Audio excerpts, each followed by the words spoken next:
C'est parti. Bonjour les apnéistes confinés. Donc aujourd'hui je vais vous faire une petite vidéo de 10 minutes à peu près que vous pourrez mettre en pratique quand vous souhaiterez vous préparer pour un petit peu d'apnée statique à sec. On va faire exactement ce qu'on fait d'habitude, on va travailler un petit peu la nuque, un petit peu le diaphragme et les articulations. Et je fais 10 minutes parce que tout le monde sait que si je fais plus, vous n'allez pas le faire chez vous. Donc voilà, on va commencer. Alors vous prenez un tapis de yoga, vous pouvez aussi être sur le sol si vous êtes à l'aise, avec ou sans chaussettes. D'habitude j'en mets pas, mais là j'ai oublié de les enlever. Une tenue confortable, vous pouvez sortir votre plus beau pyjama, puisqu'on est confiné, tout le monde s'en fiche. Et on va commencer par mettre les pieds de la largeur des hanches, écartement largeur des hanches. Les genoux ne sont pas hyper tendus, très légèrement fléchis. Pour être relâché, le bassin est légèrement poussé vers l'avant. Les épaules se déposent délicatement vers l'arrière et on rentre un tout petit peu le menton. Et le plus important, on se grandit. On imagine qu'on est suspendu par le sommet du crâne, par un fil d'argent qui nous tire vers le ciel. On va commencer par fermer les yeux. Et on va prendre 3 belles inspirations en se concentrant sur le ventre, les côtes et la poitrine. Je commence par inspirer par le ventre se gonfle, les côtes s'écartent, la poitrine se soulève et à l'expiration, je détends les épaules, les mâchoires et la nuque. Je recommence, j'inspire, le ventre se gonfle, les côtes s'écartent, la poitrine se soulève. J'expire et je relâche.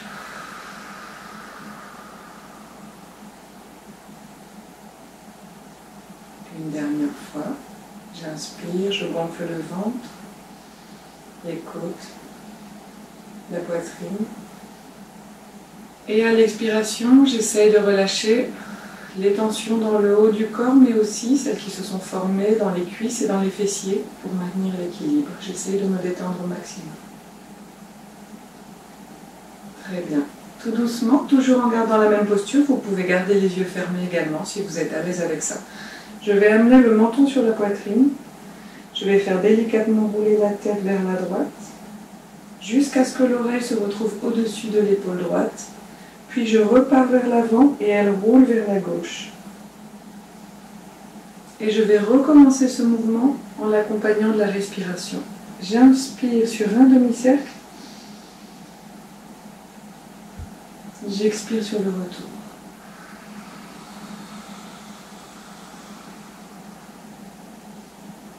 J'inspire.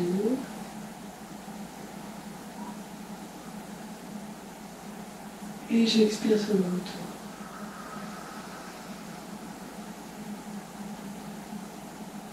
Une dernière fois, j'inspire.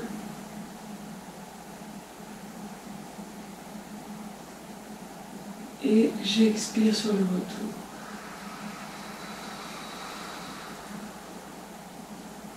Puis je reviens au centre, menton sur la poitrine. Je déroule la nuque vertèbre après vertèbre.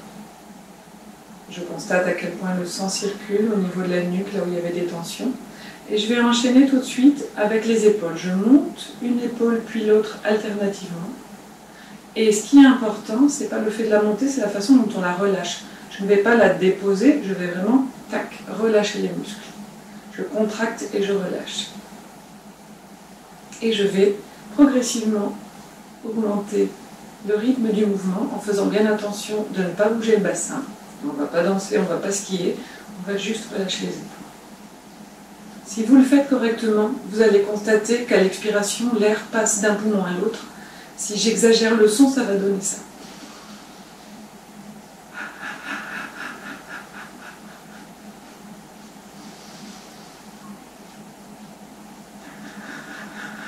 Vous pouvez souffler par le nez, je le fais juste par la bouche pour que ça résonne et que vous entendiez mieux le son.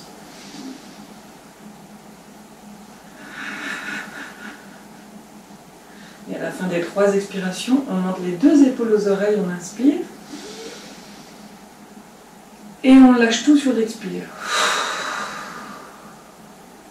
On recommence, j'inspire. Et je relâche tout sur l'expire. dernière fois, j'inspire.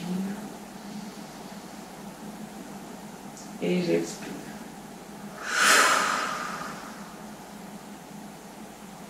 Voilà, on a bien relâché la partie de la ceinture scapulaire et de la nuque. Ça va bien nous servir quand on va forcer un petit peu les inspirations. On aura bien relâché déjà toute cette partie-là. Maintenant, vous vérifiez que vous n'avez pas une lampe juste au-dessus, comme c'est mon cas. On va garder le même écartement des pieds. Et on va venir placer les mains en signe de prière devant la poitrine. Et on va lever les mains vers le ciel. Et elles vont s'écarter. Je ne sais pas si vous voyez avec la lampe. Hop, elles vont se mettre face à face, bras tendus. La tête est à peu près entre les coudes. Un détail que je ne vous donne pas d'habitude, c'est Ashwini Mudra. On doit serrer le rectum pendant ce mouvement. Le but étant d'accueillir l'énergie de l'univers qui passe par les doigts et qui reste bloquée au niveau de la ceinture pelvienne. Ici, je vais essayer d'être détendue, même si la posture n'est pas confortable pour tout le monde. Je ferme les yeux, toujours avec Ashwini Mudra. Et j'inspire sur 3, 2, 1, j'attends 2, 1, j'expire sur 5, 4, 3, 2, 1, j'attends 2, 1, j'inspire sur 3, toujours avec Ashwini Mudra. J'attends 2, 1, j'expire sur 5 et j'essaye de me détendre, même si ça paraît compliqué dans cette posture, j'essaye d'apprécier le moment. J'attends 2, 1, j'inspire sur 3,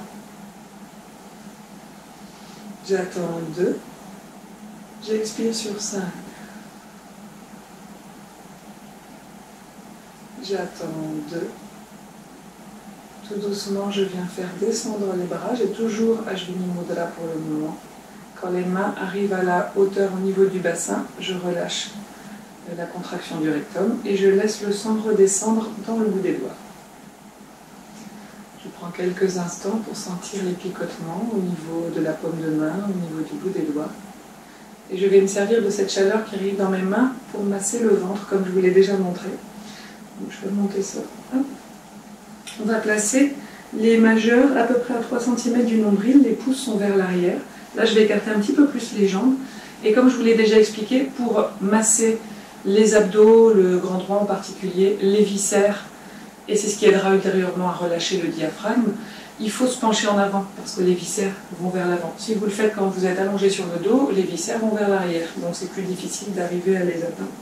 Donc ici, ce qui est important, ça va être de relâcher le grand droit. En mode enceinte de triplet, on va se pencher en avant. On relâche bien le grand droit, on doit bien sentir le ventre qui se relâche. Et ici, je vais venir creuser en faisant des mouvements circulaires. Je vais venir masser les viscères. C'est important d'aller... Alors, on va aller progressivement, on va commencer un peu en superficie. Et quand ça se relâche, on va aller de plus en plus profond. Ici, je donne souvent l'image qui parle à tout le monde, la cuillère de bois qui vient racler le fond du pot de Nocciolata, puisque vous ne financez pas Monsanto, donc on ne va pas manger de Nutella. Et on vient racler le pot de pâte à tartiner, on va dire. Là, vous allez bien chercher vers l'arrière. On est toujours dans le sens des aiguilles d'une montre pour le moment. Puis, on part dans l'autre sens. Pareil, les deux mains toujours ensemble, on vient masser en profondeur, de plus en plus profond. Si c'est désagréable, n'allez pas trop profond, c'est parce que c'est le début. Si vous avez des tensions, n'insistez pas trop, c'est pareil, c'est le début, on va aller progressivement. Le but, c'est pas de se faire mal. Et au bout de 5-6 tours complets, je relâche, je me redresse, je remets les bras le long du corps, le ventre est à nouveau légèrement rentré comme au début. Et je vais juste respirer 1 ou 2 fois par le ventre. Essayez de constater que ça circule un petit peu mieux, que c'est un petit peu chauffé.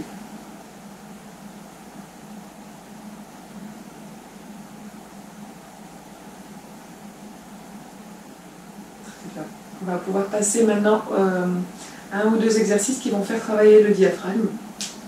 Alors je vais d'abord m'échauffer un petit peu les membres inférieurs avant de souffler à fond parce que je vais devoir me pencher. Donc je vais juste marcher sur demi-pointe. Juste ça craque, c'est moi qui craque, c'est normal. Je lève les talons et j'insiste bien sur le mouvement. J'essaye vraiment de remonter le talon assez haut. Voilà. Et ensuite, j'écarte les jambes à peu près 2-3 fois la largeur des hanches. Je descends le bassin et je vais juste glisser Mon centre de gravité reste sur une ligne parallèle au sol. Donc je ne viens pas monter ici pour redescendre.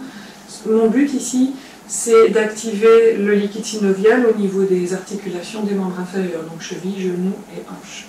C'est ce qui va rendre le mouvement suivant un petit peu plus confortable.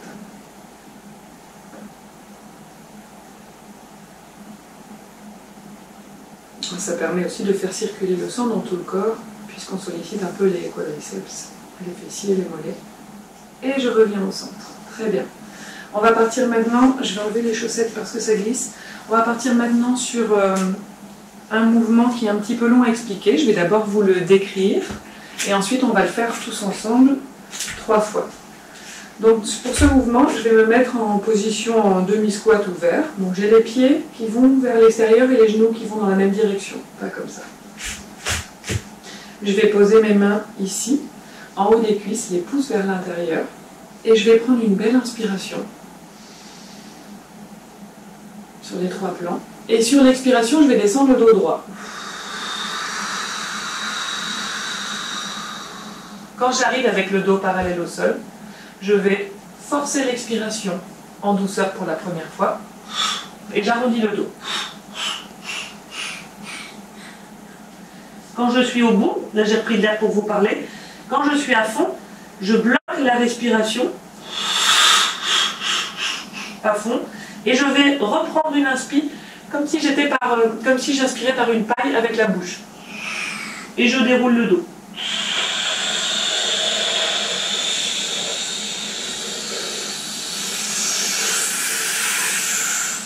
Et quand j'ai bien repris mon inspi, poumon plein, je vais essayer de tendre les bras, je vais bloquer l'inspi, donc poumon plein.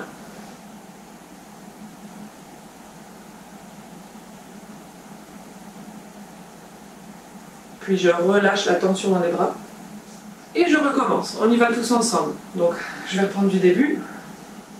On détend un peu les jambes. On fléchit. On prend une inspiration normale. On descend, dos droit, on souffle. Parallèle au sol. On arrondit le dos et on force l'expi.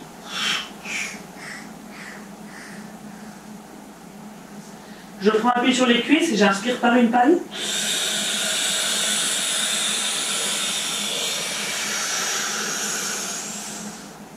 Je bloque mon plein.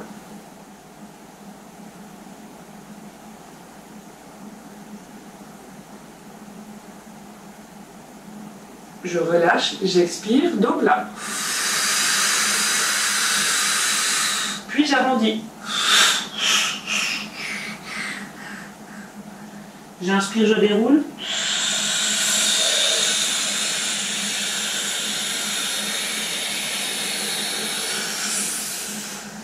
Je bloque.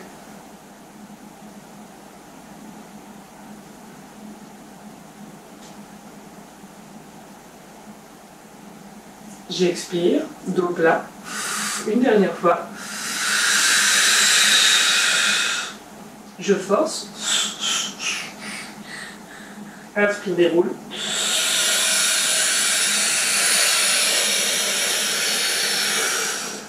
Et je bloque.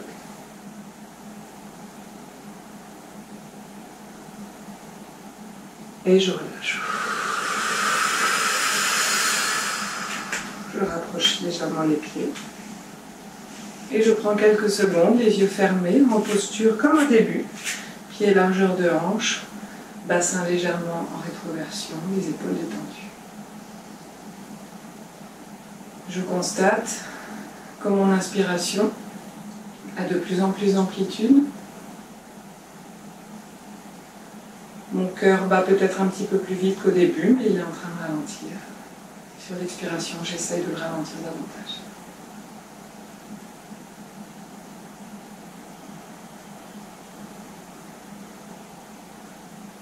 Très bien. À présent, on va faire le mouvement qui s'appelle Uddiyana Bandha. Donc ça, c'est vraiment pour ceux qui l'ont déjà fait en cours. Si vous n'avez jamais fait ce mouvement, ne le faites pas juste avec la vidéo. On le refera ensemble quand on sera pendant nos cours en vidéo ou pendant nos cours en vrai, pour éviter d'avoir des sensations désagréables. Alors, Pour ce mouvement-là, on ne va pas le tenir longtemps. Le but, c'est de ne pas avoir trop la tête qui tourne. Donc faites quand même attention qu'il n'y ait pas d'objet qui puisse vous blesser autour. On ne va vraiment pas le tenir longtemps. Je vais juste vous montrer la base. Alors, je vais remonter ça pour que vous voyez comment ça marche. Donc le principe d'Uddiyana Bandha, c'est qu'on va, sans parler de la partie énergétique, mais pour les apnéistes, on va surtout parler du diaphragme, on va le remonter pour pouvoir l'assouplir. Donc c'est très simple. On commence par prendre une belle inspiration. À l'expire, on va se mettre accroupi. Ça va permettre d'expirer plus d'air. Quand j'ai tout soufflé, ou je pense avoir tout soufflé, j'insiste un peu. Et quand j'ai plus rien, je remonte, je prends appui sur mes cuisses, je bloque la respiration et je vais faire comme si j'aspirais, et ça va faire remonter mon diaphragme.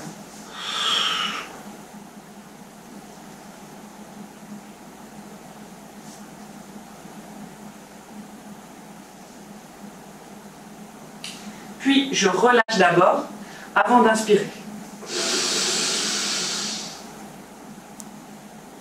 Et je bloque poumon plein pendant une dizaine de secondes.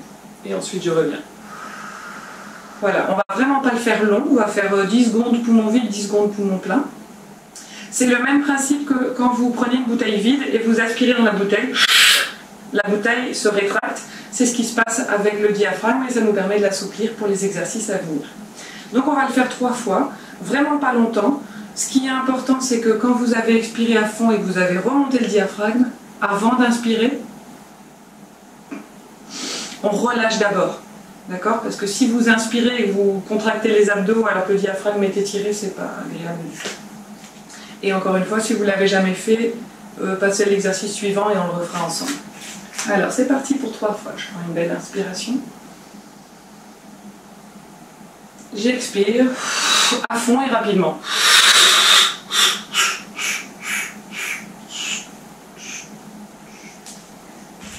Je prends appui, je remonte.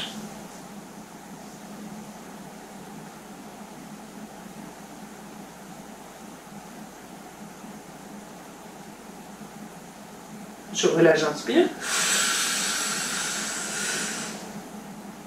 On essaye de garder l'alignement de la colonne vertébrale et la tête dans l'alignement. On essaye de ne pas la garder en bas. C'est reparti, j'expire.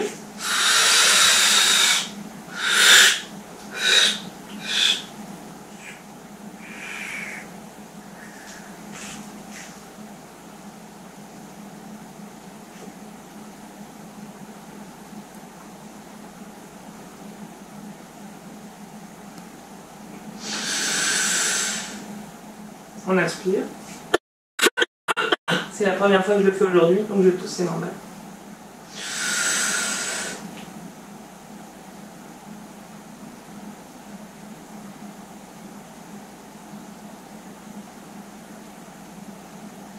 On expire. Une dernière fois. On essaie d'aller un peu plus loin dans l'expire.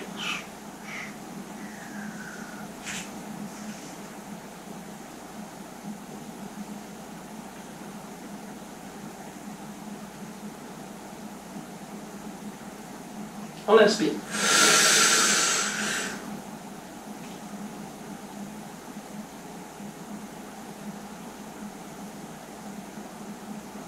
Et on relâche. On se redresse doucement, pour ceux qui pourraient avoir la tête qui tourne. Si vous toussez, c'est soit que vous avez pas mal d'air vicié et vous n'avez pas l'habitude de faire le mouvement, ou alors vous êtes allé un petit peu plus loin que d'habitude. Vous tousserez au début et puis après ça va passer. Donc c'est très bien pour cet exercice. On va en faire un petit dernier pour ouvrir un petit peu au niveau latéral. On le fait aussi souvent celui-là. Donc on va se mettre en tailleur ou en position parfaite comme vous préférez, là où vous êtes le plus à l'aise. Et ici je vais venir placer mon dos droit dans l'alignement. Je viens mettre ma main gauche sur le côté, ma main droite sur les côtes flottantes et je vais me laisser glisser légèrement sur la gauche. Si je peux, je pose mon coude, je regarde vers le ciel et maintenant je vais inspirer comme d'habitude en respiration de yoga et je vais bien envoyer l'air au niveau des côtes flottantes. C'est parti, j'inspire sur 3, 2, 1, j'attends, 2, 1, j'expire sur 5, 4, 2, 1, j'attends, 2, 1, j'inspire sur 3, 2, 1, j'attends, 2, 1, j'expire sur 5, 4, 3, 2, 1, j'attends, 2. Inspire sur 3, une dernière fois. J'attends 2. J'expire sur 5. J'attends 2. Je prends appui sur la main gauche. Je viens me redresser tout doucement. Je reste quelques secondes dans l'axe juste pour sentir là où ça a étiré. Moi je sens que ça a étiré un peu au niveau de la nuque et un peu au niveau des lombaires. Et je viens placer la main droite de l'autre côté et la main gauche ici sur les côtes flottantes. Je fais glisser la main droite, je l'éloigne de mon corps et si je peux, je viens poser le coude au sol ou bien je peux mettre un coussin sous mon coude ou garder le bras tendu. Il faut que ça reste confortable. Et là, pareil, j'inspire sur 3, 2, 1, j'attends, 2, 1, j'expire sur 5. J'attends, 2. J'inspire sur 3. J'attends 2. J'expire sur 5. J'attends 2. J'inspire sur 3. J'attends 2. J'expire sur 5. J'attends 2. Je prends appui sur la main droite. Je viens me redresser. Très bien. Bon, je crois que c'est bon pour aujourd'hui. Je suppose que j'ai déjà dépassé les 10 minutes, comme d'habitude. Enfin, j'espère que non, mais bon. Pour aujourd'hui, on va s'arrêter là. Il y a encore plein d'exercices à faire. Ça, c'est le minimum syndical, on va dire, pour être à l'aise. Bien sûr, vous le combinez avec un petit peu de respiration carrée et les échauffements que Eric nous propose. Mais sinon, dans l'idéal, il faudrait aussi faire des flexions avant, flexions arrière, torsion vertébrale. Ça, c'est sur du plus long terme et idéalement avec quelqu'un qui vous corrige. Mais peut-être qu'on refera une petite vidéo là-dessus ultérieurement. Déjà, avec ça, vous avez une bonne matière à travailler, donc je vous laisse avec ça et je vous remercie pour votre attention.